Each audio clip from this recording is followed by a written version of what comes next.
Hello, guys, and welcome back to my channel सिर्फ IAS. साथियों, challenges to internal security of India की इस fifth edition की series में आप सभी का बहुत बहुत स्वागत है। मैं प्रसन्ना वर्मा आज आपके लिए लेकर आई हूँ चैप्टर नंबर 12 जिसका नाम है डिजास्टर मैनेजमेंट, उसका पार्ट 4। तो आइए चलिए बिना किसी देरी के शुरू करते हैं। दोस्तों, लास्ट वाले जो हमने पार्ट करवाया था उसके अंदर इंस्टीट्यूशनल फ्रेमवर्क, उसके साथ साथ सारी जितनी भी ऑर्गेनाइजेशंस थी या एजेंसीज थी उनके बारे में डिटेल, जैसे कि एनडीआईएम वगैरह हो गई, एनडीआरएफ वगैरह हो गई थी। बहुत अच्छे से मैंने आपको समझाया था स्टेट लेवल पे कौन है क्या है, उसके अलावा डिज़ास्टर मैनेजमेंट अथॉरिटी क्या है, डिस्ट्रिक्ट डिज़ास्टर मैनेजमेंट अथॉरिटी क्या है, सब कुछ हमने डिस्कस करा था। अब आज इसके अंदर इस वाले पार्ट के अंदर शुरू में हम डिस्कस करेंगे नेशनल डिज़ास्टर मैनेजमेंट प्लान को। साथियों, ये सब कुछ जुड़ा हुआ है एक एक्ट से जिसके बारे में मैं हर बार आपको बता रही हूँ। एक्ट है डिज़ास्टर मैनेजमेंट एक्ट। ये 2005 में आया था। ये वो एक्ट है जिसमें प्रॉपर लिखा है किस तरीके से इंस्टीट्यूशनल इसके साथ साथ कोऑर्डिनेशन मैकेनिज्म बराबर मिल बैठ के काम करना है ताकि डिज़ास्टर को मस्त तरीके से एकदम सही से टैकल करके इफेक्टिव तरीके से मैनेज किया जा सके। अब वो चाहे नेशनल लेवल पे आया हो, चाहे वो डिस्ट्रिक्ट लेवल पे आया हो, चाहे स्टेट लेवल पे आया हो, चाहे लोकल लेवल पे आया हो, किसी भी तरह से हो। और ये एक्ट ये भी कहता है कि सरकार एक मल्टी टीयर इंस्टीट्यूशन सिस्टम बनाए। देखो, एक सिस्टम बनाने से पूरे देश के लोकल लेवल तक के डिजास्टर जो है वो मैनेज नहीं हो सकते। इसलिए एक मल्टी टीयर्ड इंस्टीट्यूशन सिस्टम हो जिसमें नेशनल डिजास्टर मैनेजमेंट अथॉरिटी, जिसे प्रधानमंत्री हेड करें, ये मैं आपको बता चुकी हूँ उसके बारे में। उसके बाद स्टेट डिजास्टर मैनेजमेंट अथॉरिटी हो जिसे वहाँ के जो स्टेट के चीफ मिनिस्टर्स हैं वो करें, और उसके नीचे आए डिस्ट्रिक्ट डिजास्टर मैनेजमेंट अथॉरिटी जिसे वहाँ के डिस्ट्रिक्ट कलेक्टर जो है वो, या डिस्ट्रिक्ट जो भी है, मैंने सब कुछ बताया है, और को चेयर करे जाएंगे जो है by chairperson of the local bodies. तो ये सब समझते हैं ना। ये सब ये है कि भाई देखो, एक आदमी के हाथ में कुछ ना रहे, बल्कि एक जगह पे सारी चीज़ें होने के बजाय ऐसा रहे कि सब डिवाइड हो और रिलीफ सेंट्रिक अप्रोच हो कि सबको जो है वो रिलीफ मिले, लोकल लेवल तक ही सारा कुछ पहुंच सके, डिज़ास्टर के लिए लोग प्रिपेयर रह सकें, मिटिगेट रह सकें, और साथ में अगर हो भी जाता है तो इमरजेंसी रिस्पॉन्स हो। अब देखिए, ये जो नेशनल डिजास्टर मैनेजमेंट प्लान है, तो प्लान बहुत ज़रूरी होता है किसी भी चीज़ को करने के लिए। अगर हमारे पास प्लान है तो वो हमें प्रॉपर डायरेक्शन देगा, है ना, सरकारी एजेंसीज को डायरेक्शन देगा कि किस तरीके से आपको हर फ्रेज में डिज़ास्टर के, देखिए 3 फ्रेज होते हैं, मैंने आपको बता चुकी हूँ। तो हर फ्रेज में डिज़ास्टर के कैसे कैसे क्या क्या मैनेज करना है, ये सारी डिटेल अच्छे तरीके से आपको मिल जाएंगे। तो जो ये प्लान है ये एक डायनेमिक डॉक्यूमेंट होता है इस बात में कि भैया देखो, वक्त के साथ साथ जैसे जैसे हमें प्रैक्टिकली नॉलेज, मान लो अभी हमें लगा कि डिज़ास्टर आ गया है ना, और हमने अपने तरीके से इसमें रिस्पॉन्स किया, लेकिन अब हमको लगता है कि हमने इससे बहुत कुछ सीखा, तो क्या है कि प्लान में थोड़े बदलाव आएंगे। तो वक्त के हिसाब हिसाब से इस प्लान में बदलाव लाए जाते हैं, और प्रोविजंस जो है वो रहती हैं डिज़ास्टर मैनेजमेंट एक्ट की ही।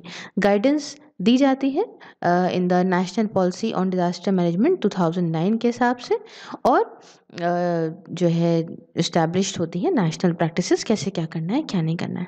अच्छा, वही सारी बातें बार बार इसके अंदर बताई गई हैं। तो देखो, बात क्या है ना कि यहाँ पे मेन उद्देश्य ये नहीं होता है कि इस प्लान का, जो ये प्लान बनाते हैं तो प्लान का उद्देश्य सिर्फ ये नहीं होता है कि डिज़ास्टर को मैनेज ही करना है, बल्कि ये कोशिश करी जाती है कि किस तरीके से पहली चीज़ तो डिज़ास्टर आए ना आए तो कम से कम आए, है ना।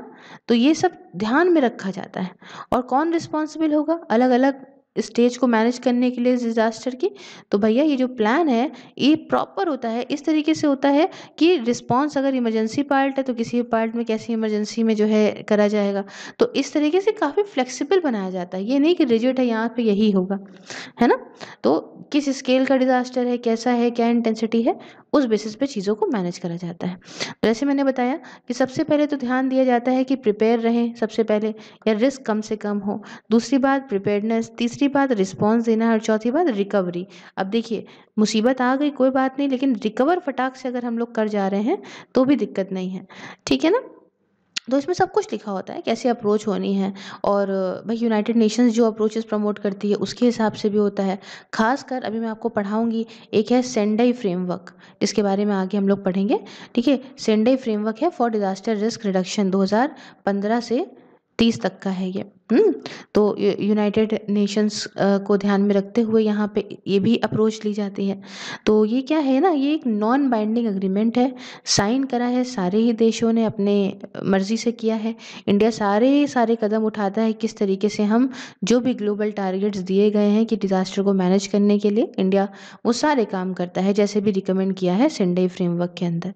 ठीक है, बेस्ट टू बेस्ट प्रैक्टिसेस जैसे भी ग्लोबली अडॉप्ट करी जा रही हैं उस हिसाब से इंडिया यहाँ पे काम करता है। अब देखिए 4 प्रायोरिटीज़ दी गई हैं for action under the Sendai framework. क्या क्या चीज़ें हैं थोड़ा सा आपको एक्सप्लेन करती हूँ। सबसे पहली बात तो जो डिज़ास्टर का रिस्क है उसको समझना, अंडरस्टैंडिंग डिज़ास्टर रिस्क। दूसरी बात ये कि डिज़ास्टर की गवर्नेंस जो है वो और मजबूत बनाना, ताकि भाई समझ लो कि जो भी डिज़ास्टर का रिस्क है उसको अच्छे तरीके से मैनेज किया जा सके।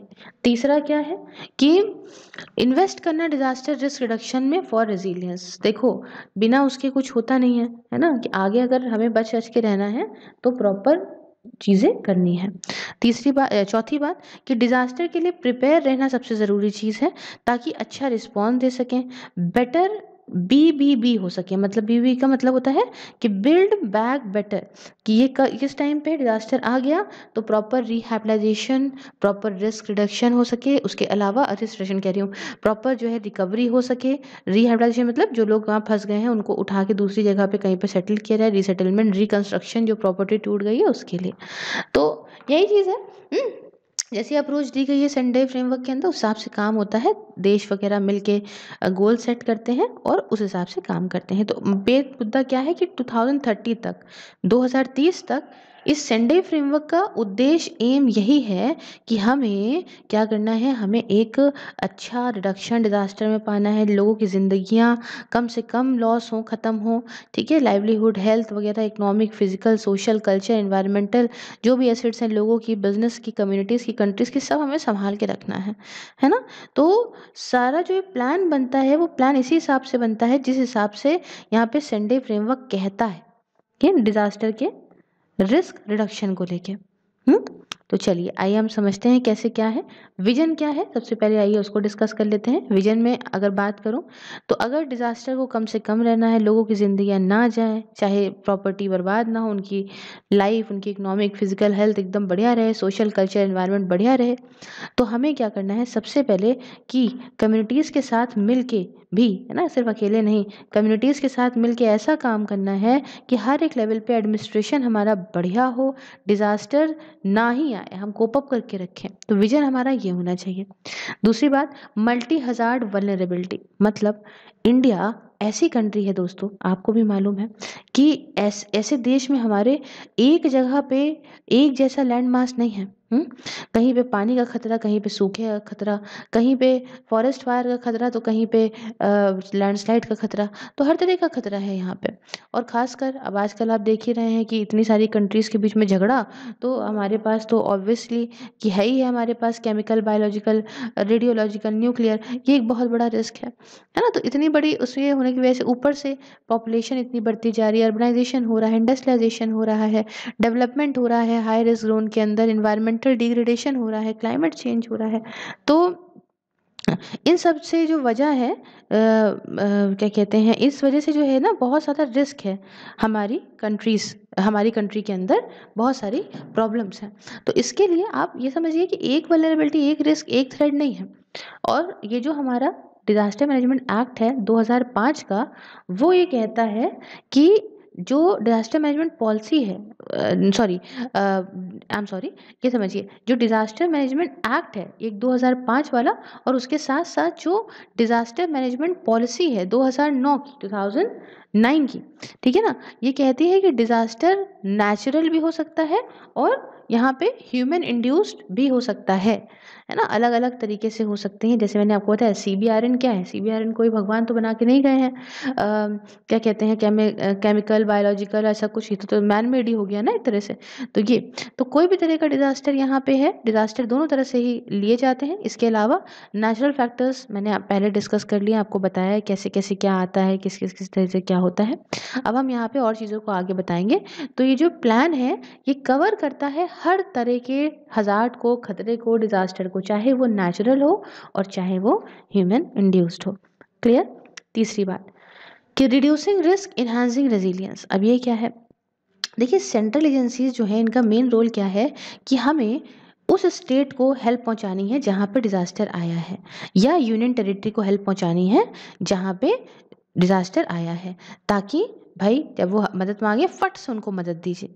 हालांकि इनका अच्छा रोल होता है सेंट्रल एजेंसीज का, लेकिन अब यहाँ देखिए, अब जब डिजास्टर मैनेजमेंट की प्लानिंग होती है, जब प्रिपेयर करा जाता है प्रॉपर अपने आप को डिजास्टर के लिए, कैपेसिटी बिल्डिंग की बात होती है, तो यहाँ पे सेंट्रल की एजेंसी लगातार काम करती हैं कि किसी तरह से हम अपग्रेड करें हमारे इंडिया के इस डिजास्टर मैनेजमेंट सिस्टम को, प्रैक्टिसेस को, किस हिसाब से, ग्लोबल ट्रेंड्स के हिसाब से, क्योंकि नई नई टेक्नोलॉजीज आती रहती है ना दोस्तों, तो इसके हिसाब से।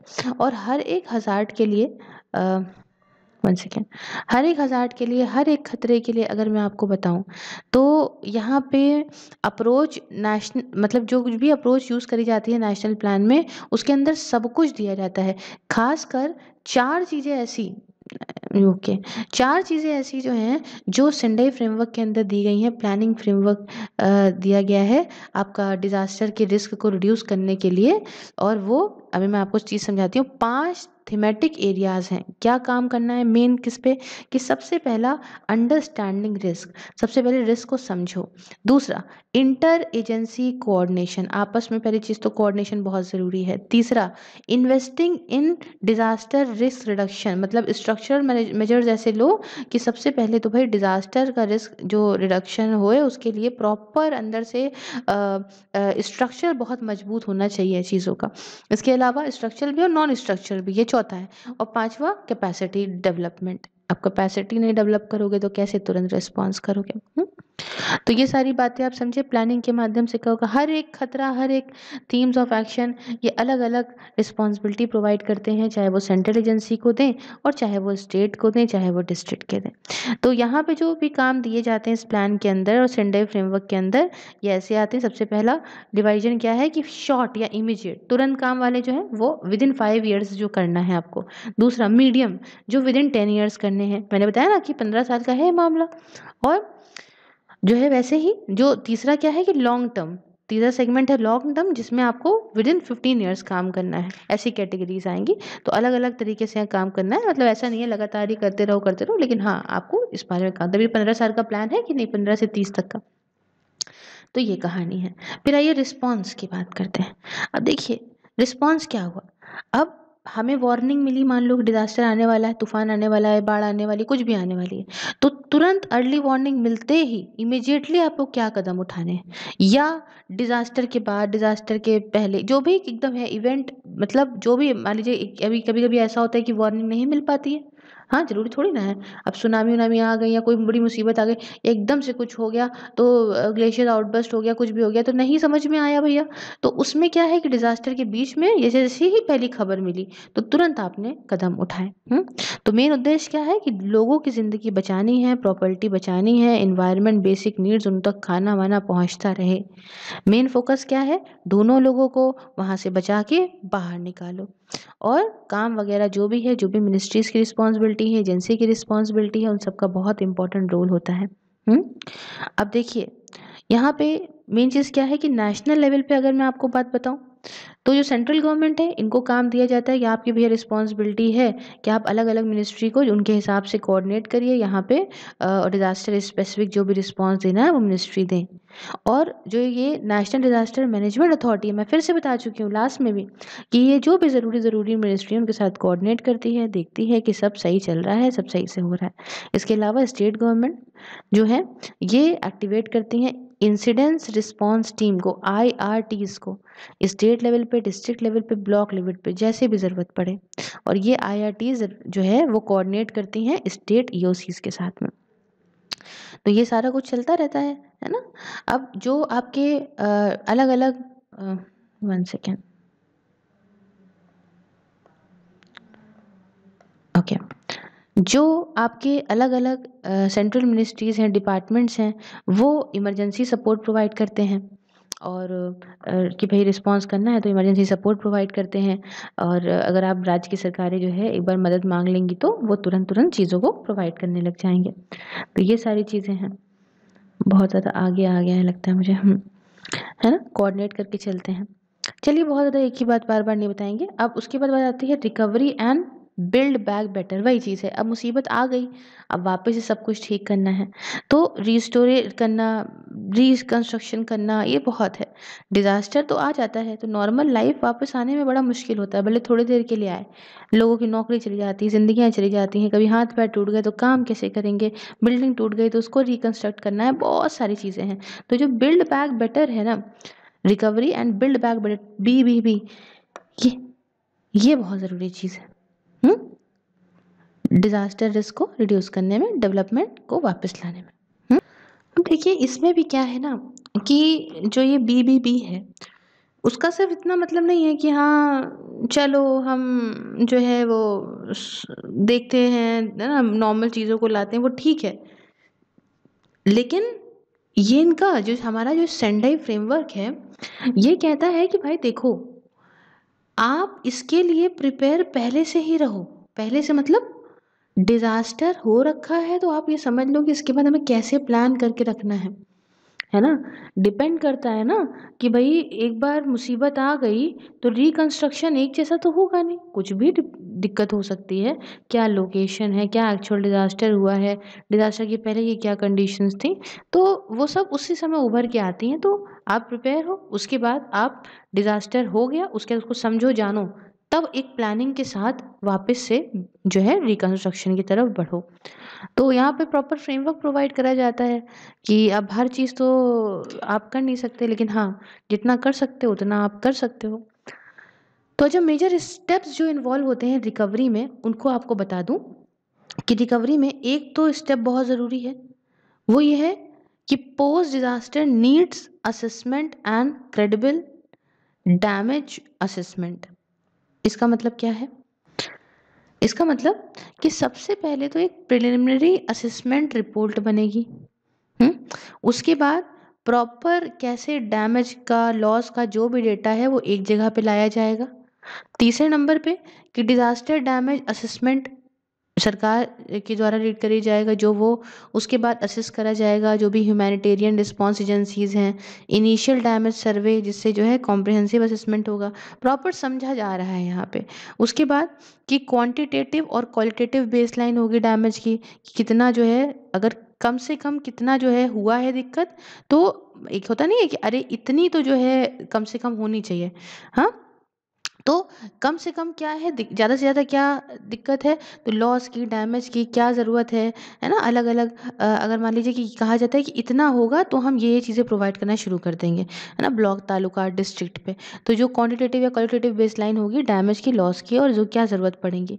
इसके अलावा रिजल्ट्स मॉनिटरिंग, इवैल्यूएशन प्लान का, कि कैसे रिकवरी प्रोग्राम के लिए चलेगा चीज़ें। उसके बाद नेक्स्ट ये है कि सबसे ज़्यादा सही, अप्रोप्रिएट और अचीवेबल प्रोसेस हो, मेथड हो, कि हमें अर्ली और क्रेडिबल डैमेज की नीड्स असेसमेंट करना है। असेसमेंट मैं कहती जा रही हूँ, असेसमेंट का मतलब जानते हैं आप क्या होता है? असेसमेंट का मतलब होता है एक तरीके से आप ये कह लो कि मूल्यांकन, ठीक है ना, मतलब निर्धारण करना कि भाई कैसे क्या रहेगा, कैसे कैसे होगा, है ना, प्रॉपर चीज़ें। हाँ, तो ये हो गया। अब उसके बाद ये समझ गए कि डिज़ास्टर के बाद क्या ज़रूरत है, कैसे समझेंगे, जानेंगे और चीज़ों को आगे बढ़ाएंगे।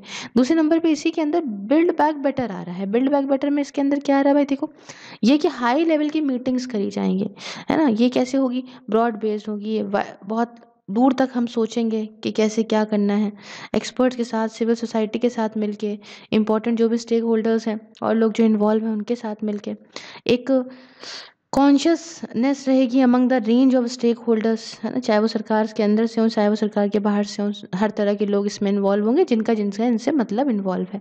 फिर एक होता है ये इंश्योरेंस कराना कि सब लोग मिल के करें डेवलपमेंट प्रोग्राम गोल में, एकदम सब आपस में मिलजुल के काम कर रहे हैं समझ के, ठीक है। टॉप लेवल की जो भी डिस्कशन है ना, वो प्रॉपर रिकवरी विजन के साथ हो, सरकार के और भी एजेंसीज के साथ में लॉन्ग टर्म डेवलपमेंट गोल्स हो, ग्रोथ हो, गरीबी को कम करना है, ऐसी सारी स्ट्रैटेजी उसके अंदर होनी चाहिए। उसके बाद इसमें होना चाहिए कि incorporating resilience and build back better in recovery vision. जब हम रिकवरी की बात करते हैं तो प्रॉपर बैकग्राउंड स्टडीज़ में होनी चाहिए कि भैया फिजिकल रिकवरी बढ़िया होनी डिज़ास्टर से, ऐसा ऑप्शंस हो जिससे फटाफट इकोनॉमिक रिकवरी भी हो जाए। जेंडर एंड इक्विटी कंसर्न बहुत मायने रखते हैं। फिर क्या खतरा है वो खतरे कम रहें, नेचुरल रिसोर्स कंजर्वेशन हो, इन्वायरमेंटल प्रोटेक्शन हो और सोशल रिकवरी हो, ये सबको इसमें लिया जाता है। उसके बाद कहते हैं कि भाई बैलेंसिंग रिकवरी अक्रॉस सेक्टर्स, भाई हर एक सेक्टर में आपको देख के चलना है कि एक जगह मान लो बहुत ज़्यादा रिकवरी हो गई, एक जगह पीछे छूट गया, ऐसा नहीं होना है। पब्लिक हो चाहे प्राइवेट सेक्टर्स हो, उसमें प्रॉपर बिल्ड बैक बेटर का प्रोग्राम होगा, ठीक है। ऐसे नॉर्म्स होंगे जिसमें कोई भेदभाव ना हो, डिस्क्रिमिनेशन ना हो, इक्विटेबल असेट डिसबर्समेंट हो, इंडिविजुअल्स के बीच में कम्युनिटी के बीच में ऐसा ना हो कि कुछ लोगों को तो बहुत आपने प्रोवाइड कर दिया नुकसान में और कुछ को नहीं मिला, ठीक। इंफ्रास्ट्रक्चर का रिकंस्ट्रक्शन करना है। उसके अलावा एड्रेस करना है रिकवरी को लाइव्स की, लाइवलीहुड की, जो भी डिज़ास्टर अफेक्टेड कम्युनिटीज़ हैं, और लोगों की पॉपुलेशन की ज़रूरत के हिसाब से, उनकी इस एक्सपेक्टेशन के हिसाब से यहाँ पे रिकवरी करनी है, अपने हिसाब से नहीं कि हमने एक ये बना दी रोड बस हो गया, ऐसा नहीं है। जो जैसा था आपको उस हिसाब से चीज़ें करके देनी है। और लास्ट में इसी के अंदर एक चीज़ और आती है कि प्रायोरिटाइजिंग सेक्टर्स फॉर रिकवरी। अब कुछ सेक्टर्स को प्रायोरिटी देनी है, जैसे मान लो समझो अलग अलग सेक्टर्स हैं, housing, water, sanitation, governance, transport, power, communication, infrastructure, environment, livelihood, tourism, social protection, health और एजुकेशन। तो इनको अपने हिसाब हिसाब से इम्पोर्टेंस प्रोवाइड करनी है, ठीक है। अच्छा, इसके बाद बात आती है कैपेसिटी डेवलपमेंट की। कैपेसिटी डेवलपमेंट में क्या आता है समझिए। कैपेसिटी डेवलपमेंट में सब कुछ आता है, जैसे कि ये सब कवर करता है सारे मजबूत बनाना इंस्टीट्यूशंस को, कि भैया सारे स्टेक होल्डर अपने आप में संपन्न हो, प्लान ऐसा हो कि अगर कोई ज़रूरत पड़ जाए तो फटाफट से सब आ जाएं। तो प्लान के अंदर चार चीज़ें आप यहाँ पाओगे। पहला तो ये पाओगे कि सबसे पहले प्रिवेंट या मिटिगेट रहे, ताकि यहाँ पे रिस्क जो है खतरों से कम हो। दूसरा, प्रिपेयर रहो रिस्पॉन्स के लिए, ये सब सेम बातें हर जगह बोली जा रही हैं। तीसरा, सही से रिस्पॉन्स करो जब डिजास्टर आए। और चौथा, कि रिकवर बढ़िया से करो, बिल्ड बैक बेटर। तो इसके लिए एक चीज़ें हैं, कैपेसिटी डेवलपमेंट थीम्स हैं कुछ, आइए आपको उसके बारे में भी समझा देती हूँ। कि सबसे पहले तो प्रिवेंट या मिटिगेट करो, जो मैं बता रही हूँ, जैसे हज़ार्ड को समझो, इसमें बहुत सारी चीज़ें हैं, है ना, कि जो है बिल्डिंग कोड्स रिवाइज करते रहो, मजबूत बनाओ अर्ली वार्निंग सिस्टम्स को, अपने प्लान बनाओ अच्छे से, अवेयरनेस करो, एजुकेशन प्रोवाइड करो ताकि सेफ्टी रहे, डिमॉन्स्ट्रेट करके बताओ लोगों को कि ऐसा ऐसा हो सकता है, ठीक है। डिज़ाइन इम्प्लीमेंट करो, प्रॉपर सोशल सेफ्टी रहे, मैकेनिज्म बढ़िया रहे, और मतलब हेल्थ केयर सिस्टम ऐसा हो कि मान लो मुसीबत आ जाए सब आ जाए, ऐसे 50 चीज़ें, है ना। प्रिपेयर रिस्पॉन्स प्लान, हर एक लेवल पे आपको रिस्पॉन्स प्लान प्रिपेयर करना है। Community based disaster risk reduction और डिज़ास्टर मैनेजमेंट करना है। तो ये सारी बातें, इसके साथ सेकंड वाला आता है, वो आता है इफेक्टिव प्रिपेयर्डनेस एंड रिस्पॉन्स। अच्छा प्रिपेयर रहो, अच्छा रिस्पॉन्स दो। जैसे कि भाई इमरजेंसी में जो रिस्पॉन्स होता है ना, तो इमरजेंसी रिस्पॉन्स कैपेबिलिटीज़ जो है वो बहुत मजबूत हो, इंफ्रास्ट्रक्चर, इक्विपमेंट, हर चीज़ बेस्ट अवेलेबल टेक्नोलॉजी वहाँ होनी चाहिए। उसके अलावा फायर और इमरजेंसी सर्विस बढ़िया हो, एकदम तुरंत पहुँचे लोग। उसके बाद कि भाई अच्छे गोल्स हों, good practice, global good practices जो पूरे विश्व में अच्छी अच्छी चीज़ें यूज़ हो रही हैं, वो सारी चीज़ें जो है वो यहाँ यूज़ करी जाएँ। अर्ली वार्निंग सिस्टम्स हों, टेबल टॉप एक्सरसाइजेस हों, है ना, कि भाई करते रहो, मॉक ड्रिल्स करो कि कुछ मुसीबत आ जाएगी तो कैसे बचोगे। और फिर रेस्क्यू इक्विपमेंट आपके पास होने चाहिए हर एक लेवल पे, मेडिकल केयर हो, पावर वगैरह का एक बैकअप मैनेजमेंट बढ़िया हो, ट्रांसपोर्टेशन सिस्टम मजबूत हो कि कहीं गड़बड़ हो तो पहुंच जाए, मीडिया रिलेशन अच्छे हों, लोगों तक जानकारी लेना है, मान लो कुछ दान देना है या डोनेशंस कराने हैं, तो मतलब उसके लिए भी लोग, फिर उसके जो लोग मर गए उनकी डेड बॉडीज मैनेज करने के लिए, तो मैनेज करने के लिए डेड डिस्पोजल या एनिमल का कुछ डेब्रिस है, कुछ कूड़ा है, कुछ भी है, कलेक्ट और मैनेज करना डेटा को है, लीगल सर्विसेज या सपोर्ट प्रोवाइड करना है, तो इन सब चीज़ों के लिए एकदम तैयार। और तीसरा इसमें कैपेसिटी बिल्डिंग में है कि भाई recovery and build back better, जैसे मैंने बताया इसमें बहुत ज़रूरी है। इसके बारे में हमने भाई प्लानिंग करना, स्टडी पास डिजास्टर से करना कि भैया रिकवर कर रहे हैं कि नहीं, कैसे कर रहे हैं, है ना, डैमेज जो हुआ है वो अच्छे से हो, अच्छे से मतलब रिकवर कर जाए, और डिजास्टर के बाद क्या क्या चीज़ें ज़रूरत है, कैसे कैसे होगा, वो असेसमेंट प्रॉपर करना। तो ये सब चीज़ें हैं। अब देखिए किसी भी चीज़ में पैसों की ज़रूरत पड़ती है तो फाइनेंशियल अरेंजमेंट तो करना ही है। कैसे होगा ये सारी बातें, हाँ, तो पैसा बहुत ज़रूरी है ना। अगर रेस्क्यू रिलीफ और रिहैबिलिटेशन कराना है डिज़ास्टर के टाइम पे तो वो होगा स्टेट गवर्नमेंट के हाथ में। यूनियन गवर्नमेंट की अगर हम बात करें तो वो लॉजिस्टिक और फाइनेंशियल सपोर्ट प्रोवाइड करेंगी कि भाई जो गाड़ी घोड़ा चाहिए वो ले लो, जो पैसा चाहिए वो ले लो। तो जो ये एक्ट है 2005 वाला, वो एक लीगल फ्रेमवर्क देता है डिज़ास्टर मैनेजमेंट के लिए और सारे रिलेटेड मैटर्स के लिए, चाहे वो फाइनेंशियल एस्पेक्ट्स क्यों ना हो। एक्ट कहता है कि आपको दो तरह के फंड्स बनाने हैं, अचानक से पैसा नहीं आ जाएगा। एक रिस्पॉन्स में फंड, एक मिटिगेशन फंड। पहला तो भाई ऐसा हो, ये फंड्स नेशनल, स्टेट और डिस्ट्रिक्ट लेवल पे होंगे। पहली चीज़ तो डिजास्टर आए ना उसके लिए पैसा लगाते रहो, और अगर आ गया तो उसके लिए रिस्पॉन्स देने के लिए पैसा लगाते रहो, ठीक। इसलिए जो रिस्पॉन्स वाला है, एक्ट कहता है कि जो फंड बनेगा उसे कहेंगे नेशनल डिजास्टर रिस्पॉन्स फंड और स्टेट डिजास्टर रिस्पॉन्स फंड, ठीक है। स्टेट के अंदर फिर बनेगा एक डिस्ट्रिक्ट डिजास्टर रिस्पॉन्स फंड। तो सेम तरीके से एक्ट कहता है कि एक नेशनल डिजास्टर मिटिगेशन फंड, फिर वैसे ही स्टेट डिजास्टर मिटिगेशन फंड और डिस्ट्रिक्ट डिजास्टर मिटिगेशन फंड, ठीक है। तो पैसा आ गया यहाँ से। आओ नेक्स्ट बात करते हैं स्कोप की। तो देखो जो ये जो डिजास्टर मैनेजमेंट एक्ट 2005 वाला है, वो ये कहता है कि नेशनल जो प्लान बनेगा उसके अंदर पहली चीज़ तो सारे कदम उठाए जाएंगे जिससे डिजास्टर ना ही आए या कम से कम उसका अफेक्ट हो। दूसरा कि ऐसे कदम उठाए जाएंगे जिससे जो भी रिस्क कम करना है, मिटिगेशन मेजर्स जो भी लिए जाएंगे डेवलपमेंट प्लान में, वो सब इसमें इन्वॉल्व हों। तीसरा कहता है कि हम कदम उठाएंगे कि हम प्रिपेयर रहें, कैपेसिटी बिल्ड रखें अच्छी, ताकि मान लो कोई खतरनाक डिजास्टर आ जाती है ऐसी सिचुएशन तो हम रिस्पॉन्स कर दें। और चौथा कि रोल्स एंड रिस्पॉन्सिबिलिटी अलग अलग मिनिस्टर्स या डिपार्टमेंट्स की क्या होंगी सेंटर के हिसाब से, अगर मानो जो भी ऊपर तीनों चीज़ें मैंने बताई हैं इससे रिलेटेड कोई बात होती है। अब बात आई ऑब्जेक्टिव्स की। तो देखो भैया जो लिखा हुआ है इस प्लान में, डिजास्टर मैनेजमेंट एक्ट 2005 में, या जो पॉलिसी आई है नेशनल जो पॉलिसी ऑफ डिजास्टर मैनेजमेंट 2009 की, उसमें तो चीज़ें दी ही गई हैं। लेकिन उस हिसाब से ऑब्जेक्टिव्स जो दिए गए हैं वो ये कहे गए हैं कि हमें डिजास्टर के रिस्क को और समझना पड़ेगा, खतरे को, उसके रिस्क को, डिजास्टर रिस्क गवर्नेंस को हर एक लेवल पे बहुत अच्छी तरह से मजबूत बनाना पड़ेगा, चाहे वो लोकल हो चाहे वो सेंट्रल हो। डिजास्टर रिस्क रिडक्शन में और ज़्यादा इन्वेस्ट करना पड़ेगा। इसके अलावा डिजास्टर के लिए प्रिपेयर रहना पड़ेगा, बिल्ड बैक बेटर करना पड़ेगा, डिजास्टर को प्रिवेंट करना पड़ेगा, वही सारी बातें। इम्प्लीमेंटेशन को और अच्छे से करना है, लोकल अथॉरिटी को, कम्युनिटी को मजबूत बनाना है, साइंटिफिक और टेक्निकल कैपेसिटी को बढ़ाना है। इसके अलावा कैपेसिटी को डेवलप करना है, ठीक है, क्लैरिटी प्रोवाइड करनी है, कल्चर डिजास्टर रिस्क प्रिवेंशन होना चाहिए। तो ये सारी चीज़ें इसके अंदर आती हैं। और आखिरी टॉपिक इस जो लेक्चर का है वो ये कहता है प्लान एक्टिवेशन। यहाँ आप देख सकते हैं। तो एक तो मुझे बहुत परेशान कर रखा है मेरे पेन टैब ने। ओके, तो अगर प्लान एक्टिवेशन की बात करें तो ये जो नेशनल डिजास्टर मैनेजमेंट प्लान है वो हर एक फ्रेज में रहता है डिजास्टर साइकिल के। जैसे कि मैंने बताया था 3 फ्रेज हो गए, मिटिगेशन, प्रिपेयर्डनेस और रिस्पॉन्स एंड रिकवरी। हालांकि ये जो कमेटी है जिसके बारे में मैंने आपको पहले बताया है सेकेंड लेक्चर में, ये एक्टिवेट कर सकती है कोई डिज़ास्टर रिस्पॉन्स सिस्टम को भी, खासकर मतलब सपोर्ट हो सकता है उसमें बढ़िया सिचुएशन के हिसाब से। तो डिज़ास्टर के हिसाब से चीज़ें होती हैं, चाहे वो नेशनल और स्टेट लेवल पे हो, तो जैसा भी मॉनिटरिंग हो उस हिसाब से ये कमेटी काम करती है, जैसा भी लगता है उसको उस हिसाब से चीज़ें जो है वो प्रिपेयर करा देती है।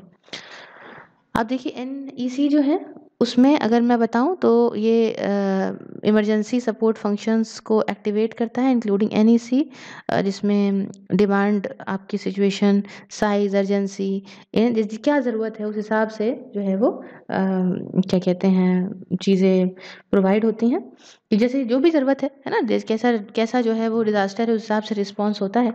और जो भी ज़रूरी स्टेट गवर्नमेंट हैं, ये डायरेक्ट रिस्पॉन्सिबिलिटी इनकी होती है डिज़ास्टर के टाइम पे। मिनिस्ट्री ऑफ होम अफेयर्स जो है वो ये बात इंश्योर कराती हैं कि जो है हम डायरेक्ट रिस्पॉन्सिबिलिटी लेते हैं यूनियन टेरिटरीज़ के में अगर डिज़ास्टर आता है तो, ठीक है? उसके अलावा सेंट्रल एजेंसीज़ रिस्पॉन्स देती हैं जब जो भी ज़रूरी स्टेट गवर्नमेंट है स्पेसिफिक रिक्वेस्ट मान लीजिए कर लीजिए करती हैं ये। राज्य की सरकारें मान लीजिए सेंट्रल गवर्नमेंट से कहती हैं भैया हमको फाइनेंशियल या लॉजिस्टिक या रिसोर्सेज़ से कुछ मदद कर दीजिए। चाहे ट्रांसपोर्ट हो, सर्च एंड रेस्क्यू हो, तो उसमें सब रिलीफ मटीरियल हो, तो सेंट्रल एजेंसीज़ मदद करती हैं। इसमें डायरेक्ट इन्वॉल्वमेंट जो है वो सेंट्रल एजेंसीज़ का होता है उन केसेस में जहाँ पे सरकार देख रही है। मतलब ऐसे ऑर्गेनाइजेशन हो जो इंटरनेशनल असिस्टेंस के हों, या हाई सीज़ या पे रिस्पॉन्स देना हो, या इम्पैक्ट असेसमेंट डिज़ास्टर का with assistance of international agencies and financial assistance from the national disaster response fund, तो यहाँ से पैसा निकाल के दे देंगे। और लास्ट में डिज़ास्टर रिस्क गवर्नेंस को और मजबूत करना। तो ये सेम बातें हैं, इसलिए थोड़ा-थोड़ा हमने जल्दी भी पढ़ा दिया क्योंकि यही सेम बातें रिपीट पे रिपीट हुई जा रही थी। और बस यहाँ तक का ये हमारा लेक्चर रहेगा दोस्तों। और नेक्स्ट वाले लेक्चर में हम सेंडाई फ्रेमवर्क को बहुत अच्छी तरह से करेंगे। तब तक के लिए जुड़े रहिए मेरे साथ। जय हिंद, जय भारत। मिलते हैं नेक्स्ट वीडियो में।